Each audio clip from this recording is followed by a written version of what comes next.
प्रिय साथियों नमस्कार। मैं संजू कुमारी सरोज आप सभी का सरोज संपदा चैनल पर सहृदय स्वागत करती हूँ।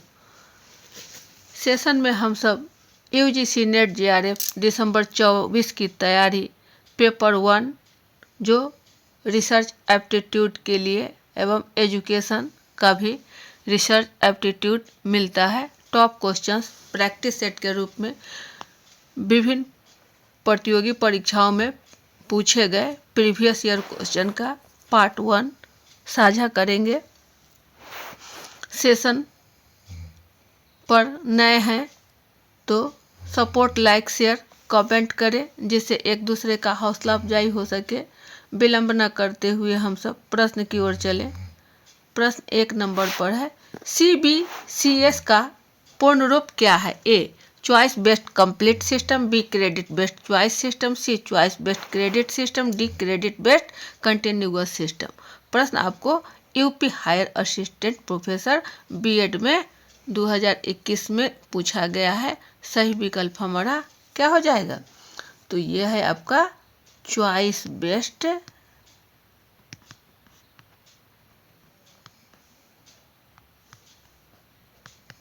Credit system, CBCS। ऑप्शन सी।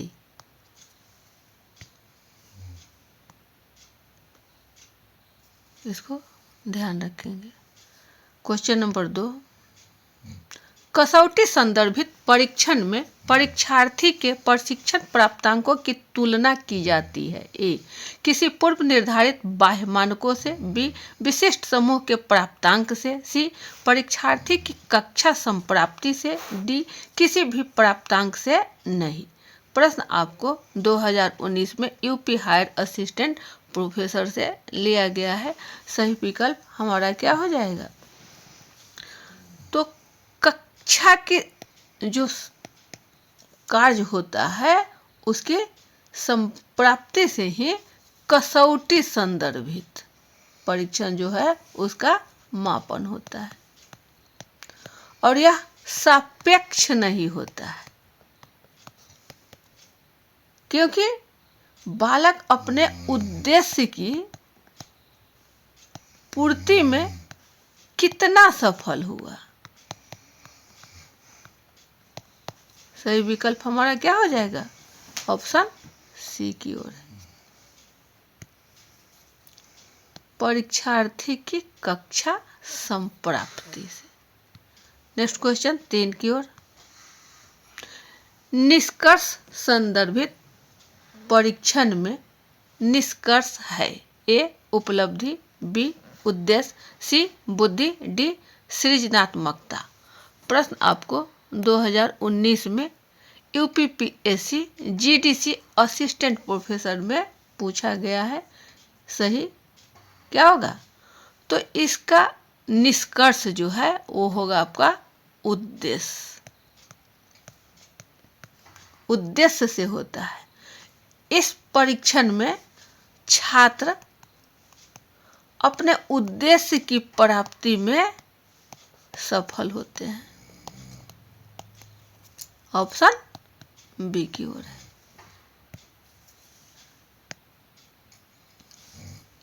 नेक्स्ट क्वेश्चन 4 की ओर, निम्नलिखित में से कौन सा परीक्षण छात्रों के दक्षता अधिगम के प्रति इंगित करता है? ए अध्यापक निर्मित परीक्षण, बी मानकीकृत परीक्षण, सी एनआर परीक्षण, डी सीआर परीक्षण।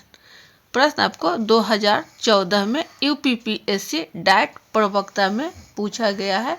तो हमारा सही विकल्प क्या हो जाएगा?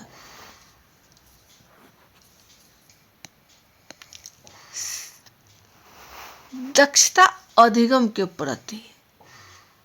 तो ये क्या आ जाएगा? आपका हो जाएगा सीआर टेस्टिंग।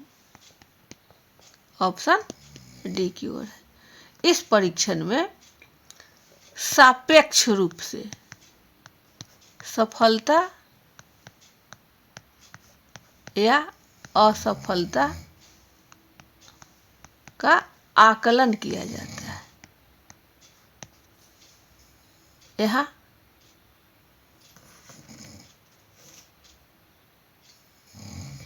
जो मूल्यांकन है, जो टेस्टिंग है, वह निकष संदर्भित परीक्षण से है।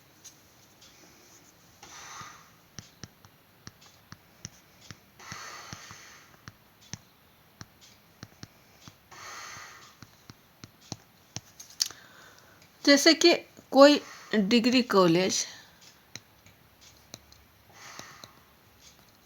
वहाँ उसे असिस्टेंट प्रोफेसर के लिए क्वालिफाई करना है, तो इसके लिए सबसे पहले नेट नेशनल एलिजिबिलिटी टेस्ट की परीक्षा उत्तीर्ण करनी होगी, तब जाकर वह डिग्री कॉलेज का असिस्टेंट प्रोफेसर बन सकता है। सही विकल्प हमारा क्या हो जाएगा? D, CR testing. Next question 5 की ओर। कक्षा में एक शिक्षक द्वारा निम्नलिखित में से कौन सा परीक्षण किया जाता है?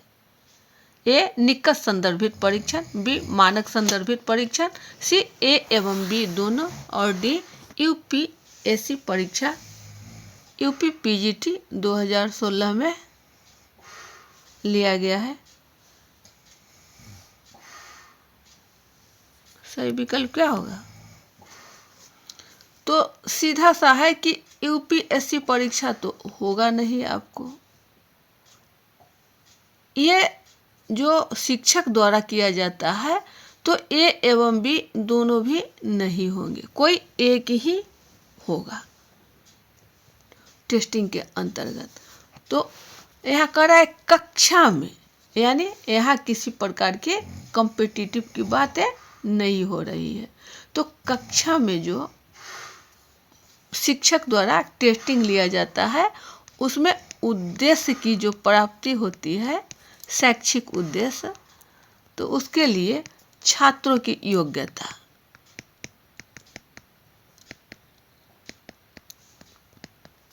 एवं उसके व्यवहार का समूह,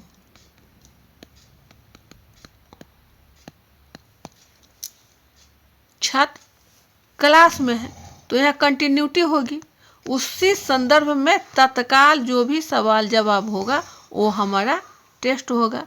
तो ये होता है आपका निकष संदर्भित, निकष संदर्भित परीक्षण। वही आपका मानक परीक्षण, यह जो है ये आपको अभी पिछले पन्ना में बताया गया कि NET नेट का जो एग्ज़ाम है वह एक प्रकार का आपका कॉम्पिटिटिव एग्ज़ाम है, वो है। और यहाँ क्लास में जो है सभी किसी के लिए फैसिलिटी दी जाती है और तत्काल होती है। छात्रों की योग्यता क्या है, उसका व्यवहार समूह क्या है, उससे संदर्भित होता है। ऑप्शन ए की ओर है। नेक्स्ट क्वेश्चन 6 पर।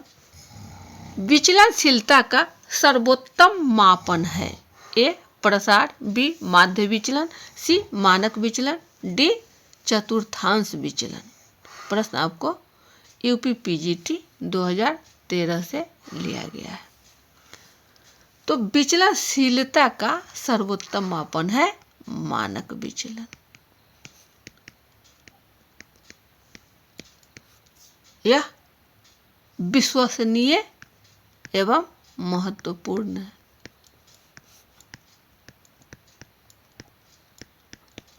ऑप्शन सी की ओर है।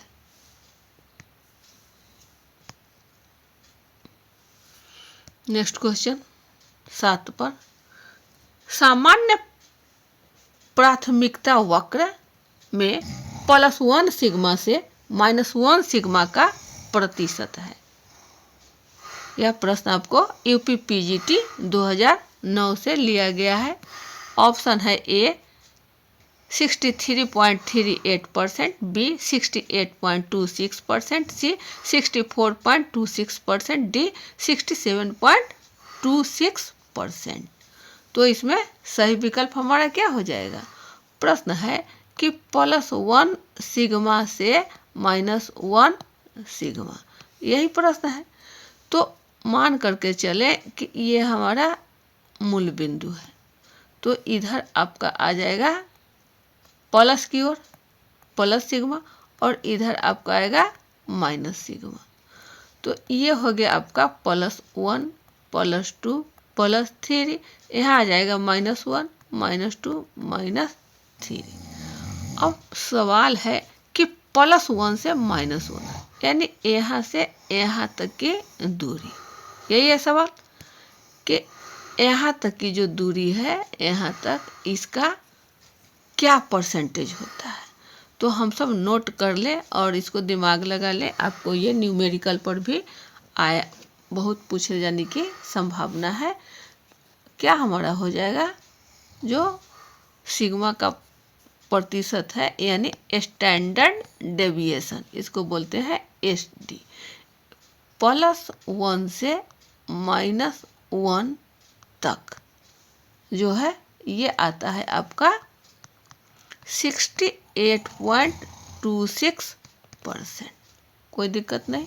अब यह भी जान ले कि यहाँ से +2 से -2 की दूरी क्या है, कहीं पूछ दे आपको तो इसकी दूरी जो है लिख लिया जाए कि +2 से -2 के बीच की दूरी, तो ये होता है आपको 95.44%। अब यह भी ध्यान रखें कि +3 से -3 तक, +3 से -3 तक की दूरी क्या है, तो ये है आपका 99.97%। यही है आपका। इन तीनों को ध्यान में रखेंगे, प्रश्न घुमा फिरा कर कभी भी कुछ भी पूछा जा सकता है। तो ये बहुत ही महत्वपूर्ण प्रश्न है कि +1 से सिग्मा से -1 सिग्मा का प्रतिशत क्या है, तो वह है आपका 68.26%, ऑप्शन बी। नेक्स्ट क्वेश्चन 8 की ओर। निम्नलिखित में से कौन सा प्रत्यय पर्यावरण से प्रभावित होता है? ए बुद्धि, बी शारीरिक वृद्धि, सी स्वभाव, डी यह सभी। प्रश्न आपको 2009 में UPPGT से लिया गया है, यही है प्रश्न। तो इसमें क्या हो जाएगा, पर्यावरण से, तो हमारा पर्यावरण का मतलब है इन्वायरमेंट यानी वातावरण। तो यह जो है बच्चों के विकास के लिए महत्वपूर्ण फैक्टर है, इसके बिना बच्चों का विकास संभव नहीं है।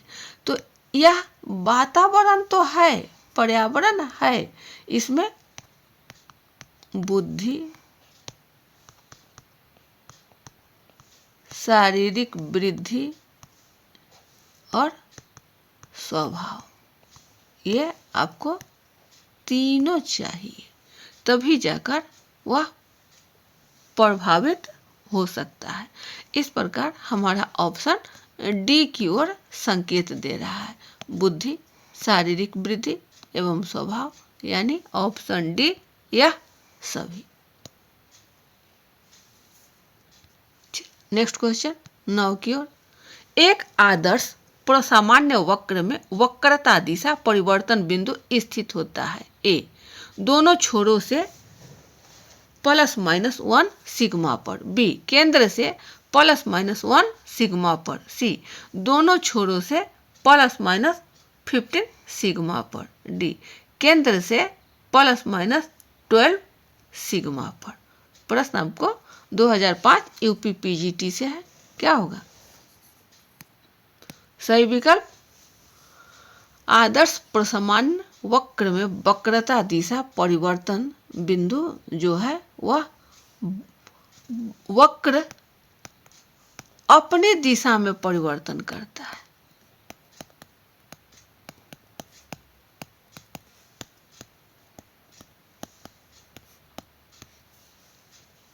यहाँ केंद्र से +1 सिग्मा पर वक्रता दिशा परिवर्तन हो जाता है। यह जो है आपको एक्स एक्सिस में कनकेव से कन्वेक्स की ओर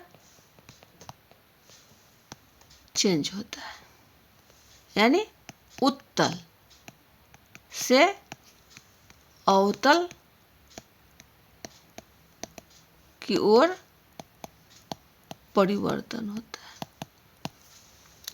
सही विकल्प क्या होगा? बी। केंद्र से +-1 सिग्मा पर। नेक्स्ट क्वेश्चन 10 की ओर। मापन किन्हीं निश्चित स्वीकृति नियमों के अनुसार वस्तुओं को अंक प्रदान करने की प्रक्रिया है या कथन है। स्टीवेंस, बी गिलफोर्ड, सी कैंपबेल, डी बिंघम। प्रश्न आपको 2005 में यूपी पीजीटी से लिया गया है। सही विकल्प क्या होगा? तो यह जो है कथन आपको स्टीवेंस महोदय का है। ऑप्शन ए की ओर। इन्होंने कहा कि स्वीकृत नियम जो वस्तुओं को अंक प्रदान करने की प्रक्रिया है। Option A, Stevens. Next question 11 पर है। अनुसंधान के आगमनात्मक विधि को निगमनात्मक विधि से ज्यादा पसंद किया जाता है क्योंकि तर्क कभी कभी तथ्यों को गुमराह कर देता है। निगमनात्मक विधि समय सापेक्ष है। सी निगमनात्मक विधि आगमनात्मक विधि का उल्टा है। डी आगमनात्मक विधि आर्थिक रूप से सस्ता है। प्रश्न आपको 2014 में यूपी हायर असिस्टेंट प्रोफेसर के लिए पूछा गया था। आगमनात्मक विधि यानी इंडक्टिव मेथड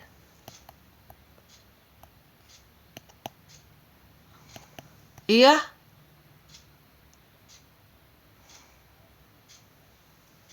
ज्यादा पसंद किया जाता है निगमनात्मक की अपेक्षा आगमनात्मक। क्यों? कारण कि इसमें जो तथ्य है वह हमें गुमराह नहीं करता। यह सभी तथ्यों को गुमराह करता है निगमनात्मक विधि से, लेकिन आगमनात्मक विधि को ज़्यादा पसंद किया जाता है कारण कि यह सभी तर्क को गुमराह नहीं करता। ऑप्शन हमारा क्या होगा? ए की ओर। तर्क कभी कभी तथ्यों को गुमराह कर देता है, यही है तर्क है ये।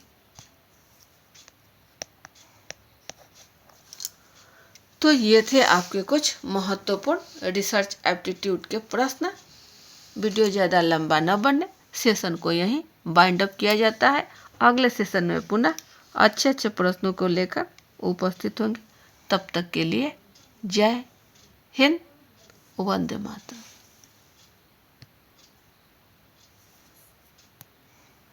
सेशन पर नए हैं तो सेशन को सपोर्ट, लाइक, शेयर, कमेंट करें जिससे एक दूसरे का हौसला अफजाई हो सके।